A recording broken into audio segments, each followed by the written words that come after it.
Okay, next is the ordering integers. The concepts of less than and greater than in the integers are defined to be extensions of ordering in the whole numbers.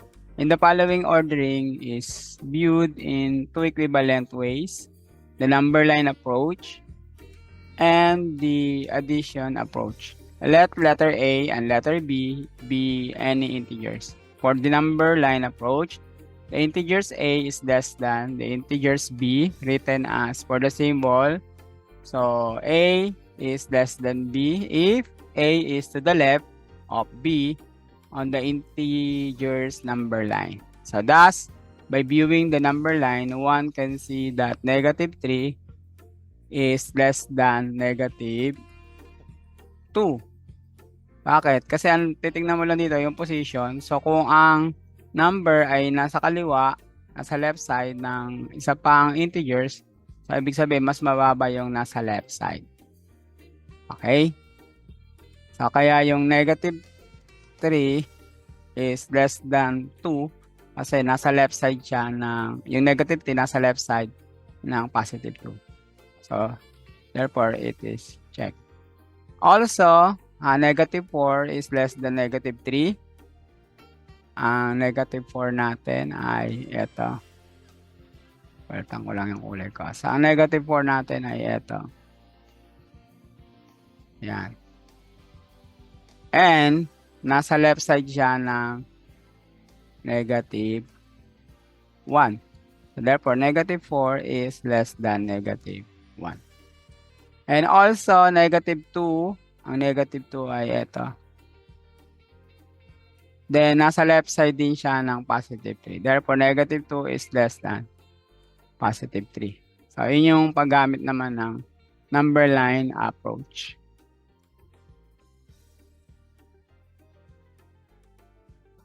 For addition approach,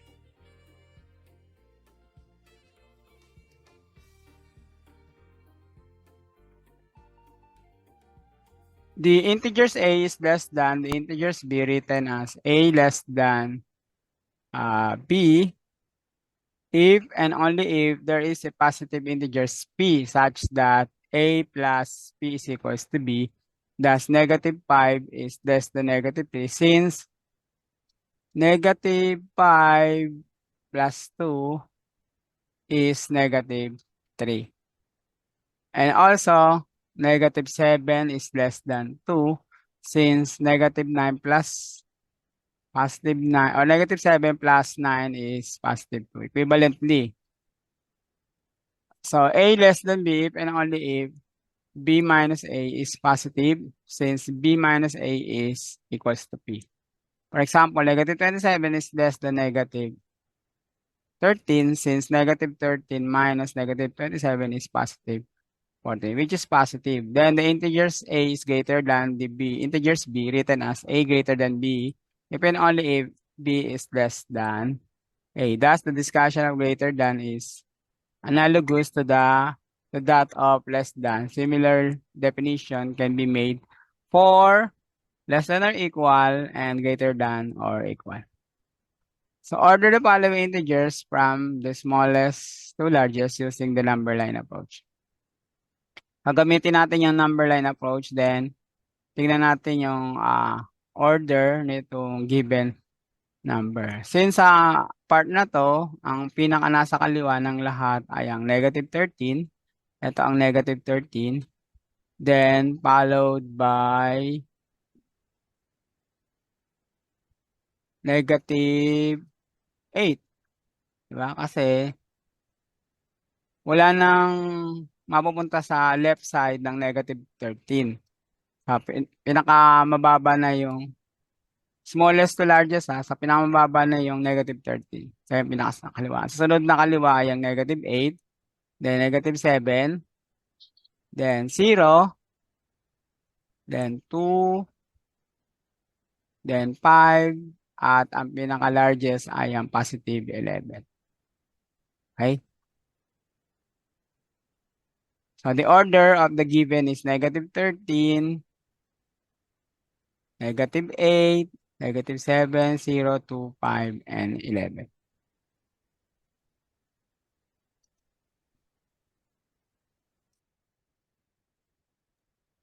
Okay, for the properties of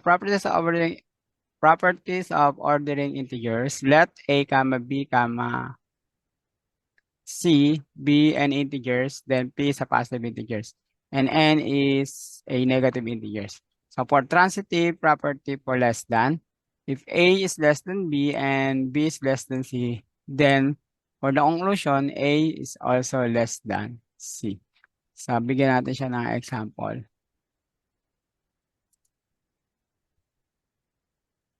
So for example, -2 is less than 1 and 1 is less than 5. So for the conclusion, then -2 is less than 5. So ang tawag natin doon ay transitive property for less than. Next is property of less than and addition. If A is less than B, then A plus C is also the same or less than. A plus C is less than B plus C. Bas kahit na mag-add ka ng any number, any integer C, the same pa rin yun doon sa ating A less than B. Okay, check natin. So let's say ang -2 is less than 3. So -2 is less than 3. Then, if -2 is less than 3, then kahit mag-add tayo, -2 plus 4 is also less than to 3 plus 4. Kasi ang -2 plus 4 ay positive 2, 3 plus 4 ay 7. So therefore, 2 is finally less than with 7. Next, property of less than and multiplication by a positive. If A less than B, then product of A and B is also less than to B and P. Okay? So basta positive yung basta positive.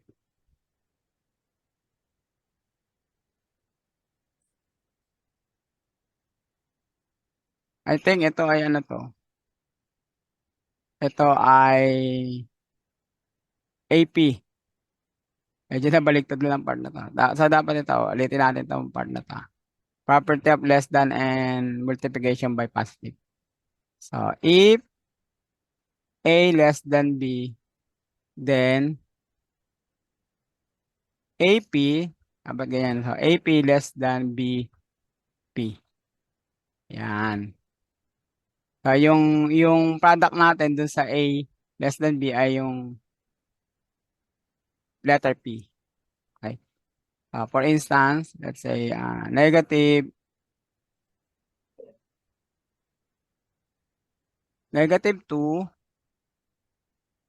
is less than 4. Diba? -2 is less than 4. Then, pag kumuha tayo ng multiple na P, so -2 times, basta positive positive 3 is also less than with 4 times 3. Okay, check natin. So, -2 times 3 is -6. 4 times 3 is 12, which is -6 less than 12. Okay? Then, next, property of less than and multiplication by a negative. So, if A is less than B, then product of AN is become greater than to product of BN. Ayan. So, merong mangyayaring changes of inequality symbol kapag ang yung magiging factor ay a negative n. Okay? So, double check natin yan. Let's say, -4 or -2, ito yung example. Ang -2 ay less than yan sa 4, definitely. Pag nagkaroon tayo ng factor na positive, na negative, let's say -2 times gawin nating negative 3. So, negative 2 times negative 3. Then, yung 4 din, ta-times natin sa negative 3. So, ang negative 2 times negative 3 ay magiging positive 6. Ang command ay kung ito ba ay less than or greater than. Then, ang 4 times negative 3 ay negative 12. So, ang magiging result, yung 6 ay magiging greater than sa negative 12. Sa question na less than pa rin ba, hindi na. Mag-change na siya ng inequality symbol. Magiging greater than yan. So, yun yung sinasabi ng ating properties.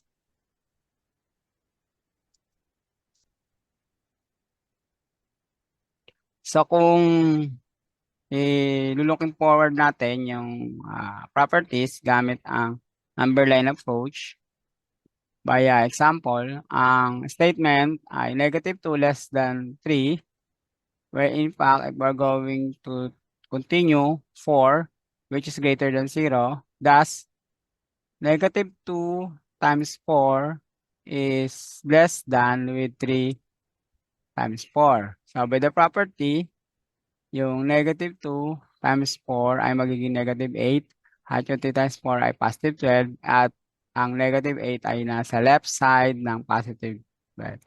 Therefore, yung ating negative 8 ay magiging less than sa positive 12.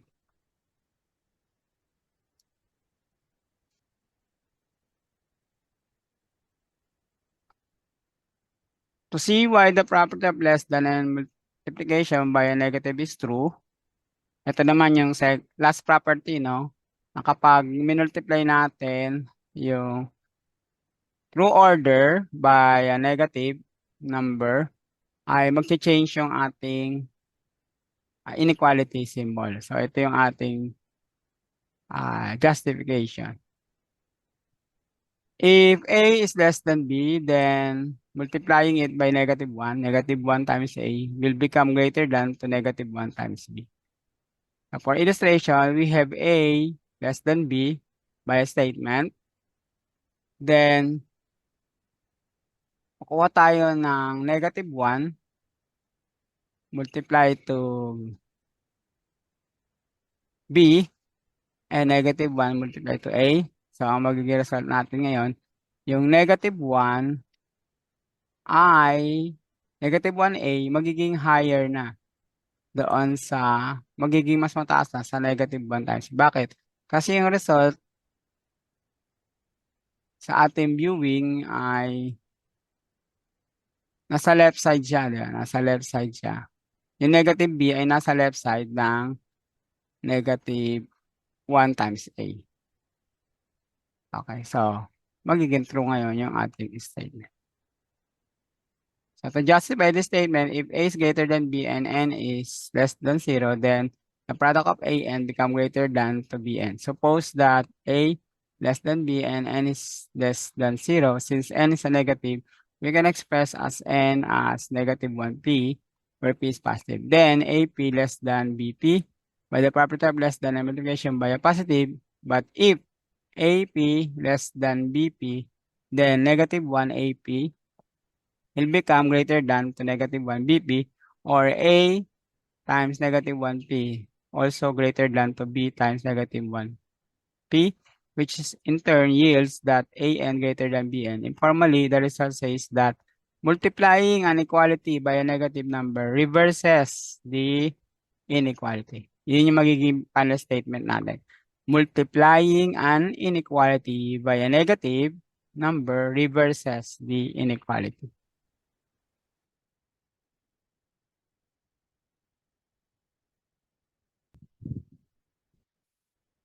I-record ko lang. Ayan, okay. So, ang command dito ay fill in or fill in each empty square so that the number in the square is the product of the two numbers beneath it. So, nag-start tayo with negative 20 divided by 4, that's negative 5. So, ito yung first attempt natin, negative 5, because negative 5 times 4 is negative 20. Then yung negative 15, pag dinivide natin with negative 5, that is 3 positive. Then the product of 3 times negative 5 is negative 15. So mapipiliin na natin yung blank nitong nasa gitna. Kasi magiging result yun ng 4 times 3, which is positive 12. And mapipiliin na rin natin yung nasa second layer because the product of negative 20 and 12 is negative 240. And product of 12 and negative 15 is negative 180. Then the product of negative 240 and negative 180 is 43,200. And that's it.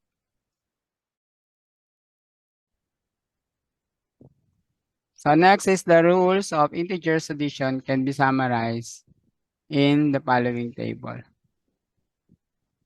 Okay, so pag sinundan natin rules in in addition integers. So yung positive plus negative, ang magiging result natin nun ay negative. Tama? Then yung negative plus plus or negative plus positive, and that's negative. Then yung positive plus positive, so magiging sagot natin dito ay positive. Dito naman positive plus positive, positive. And negative plus positive is negative. Ganun din, negative plus positive is negative. So, positive plus positive is equal to positive or plus sign. Positive plus negative, positive or negative or zero. It depends. No? Kasi kung mas mataas yung positive number, so magiging positive sign or plus sign. At kung mas mataas naman yung negative number, pwedeng mag minus sign. Or kung same sila, so talagang mag-zero. Same number. Yung isa ay positive at yung isa ay negative. So mag-zero.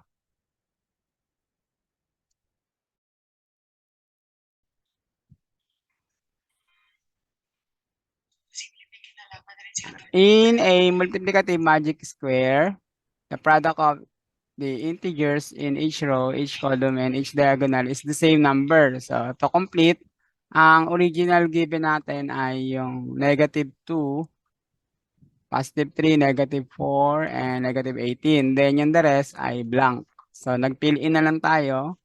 Then, dinouble check naman natin, lahat ay nag-result sa 216. So, nag-start tayo dito sa complete na, yung complete given, yung 3 times negative 4, negative 18, nag-result siya ng 216. Kaya nagkaroon tayo ng idea na ang pinaka-result or product ng lahat ay 216.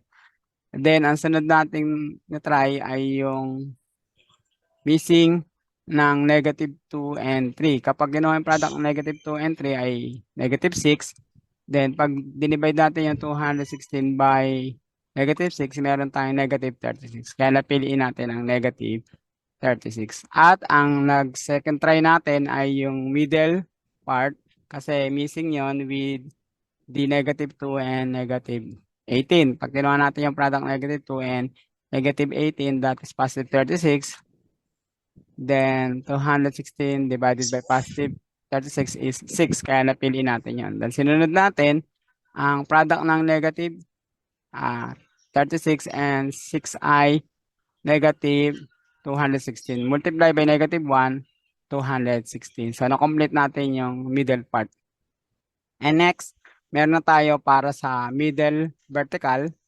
Negative 4 times 6 is negative 24. Then divided by 216 divided by negative 24 ay merong ang negative 9.